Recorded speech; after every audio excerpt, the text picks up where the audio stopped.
first thing that I like to do is look at the sides and look at the grain. This edge here, the grain is going straight through. Well, this is, I guess, appealing. This one here, it breaks out. What that tells me is the side that breaks out, that's the back.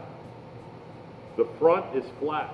So what I do to determine what the front is and the back is, after viewing it, I just put a pencil line on what's the flat side. All right, a straight parallel line. And then I look at the other one. Again, this side's straight. This side's breaking out a little bit. I'll put a line on here. And then if I put them together, and if they go together, then life is good. All right, so right now, what's on the bottom is where the soundboard's going to go. My joint there looks pretty good. My joint here looks pretty good. So now these two pieces. For the heel plate here, what I did was I got the combination square, figured out what the center was, put a mark on the top, put a mark on the bottom, and right there, that's where my glue joint is centered on there. Now the nice thing that we have is that these are curved. So it's already conforming to the radius, so we don't have to do that, which makes it nice. Now, for the other one, because you have this triangular shape and everything, if you just take this, put it here, because it's the same width, and then I just mark it on here, and then come to the other end, mark it on here, and then I know where those centers are. All right, so you don't have to go and figure out, okay, this is some kind of goofy shape, what do I do type affair. You can get it that way. Later on, the pocket's going to be routed. So if you're off 1/16 of an inch, 1/8 of an inch, nothing's going to happen for now. Everything's going to be fine. If we had a situation where our block already had our dovetail or dado in there, we would have to glue that dead on. So we have a little bit of freedom here. When I glue it again, this one goes on here in the middle. I put 2 clamps on the top, 2 clamps on the bottom. For right now, I'm going to be using the luthier clamps. And then over here, again, what's the front, what's the back, and all that kind of stuff. What the front is, gets the area that gets routed out. So we want to make sure that this side here is the soundboard. My line's up top. This has to go just like that. And I want this flush with the top.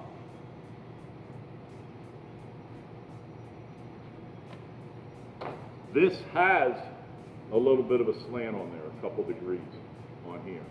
So if I take it and put it upside down like this and glue it on that way, then what's going to happen is this back section is going to hit the ground and you're going to have an area here which isn't flush. So when you glue this up, make sure you have your pencil line, have that dead on, flush with the top, and then life's going to be a lot easier. All right, to glue these up, go to some spot where you can glue. I wouldn't do it on the carpet, not only because of the carpet, but also putting pressure down on there and everything. I want something that's flat. Figure out where it goes. My line's there, my line's there. So what I'll do first is put a little glue along my seam. And then what I do is this is going to go together this way. I flip it the opposite way, and I mark it this way. Get a little glue on there. Then I bring it back the way it's going to go. Right? Then I make sure I have some glue on it. You don't want a ton of glue on there. And then on this, just get a coat on it.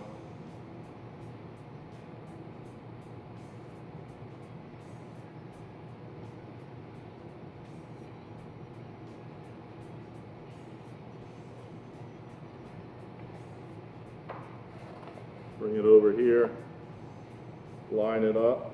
That's pretty good.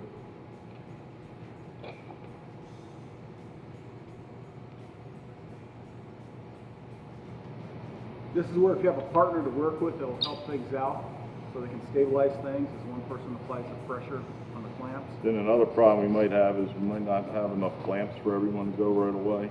So if you work with partners, it might be a little bit easier.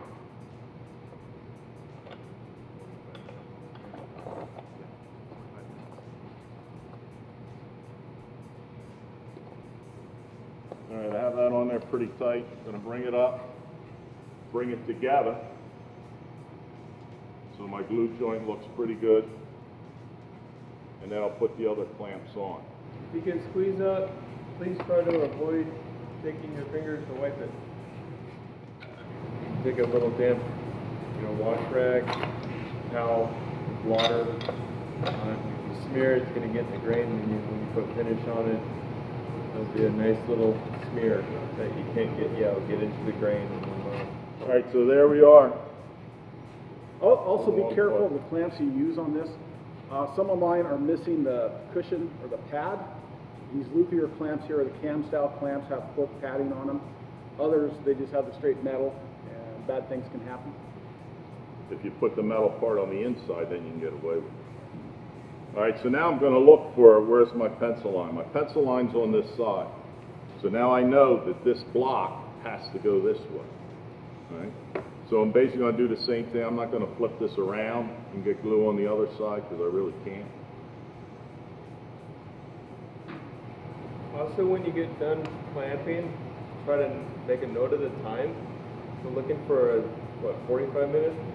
45-minute clamp time before you can take them off. Because I can't flip this over, what I'm doing when I'm touching it initially is I'm going off center and off center, and then I'll go in the middle. Line that up. Get this, again, this is going to go this way, so I know I put glue on here. Again, we're very fortunate that these already have the radius on them. The radius from the top and the bottom are different because the curve of the guitar is different.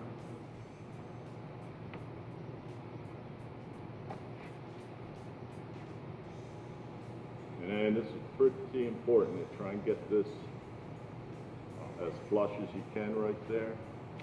Guys, you want to help me there? Hold it there. Got it.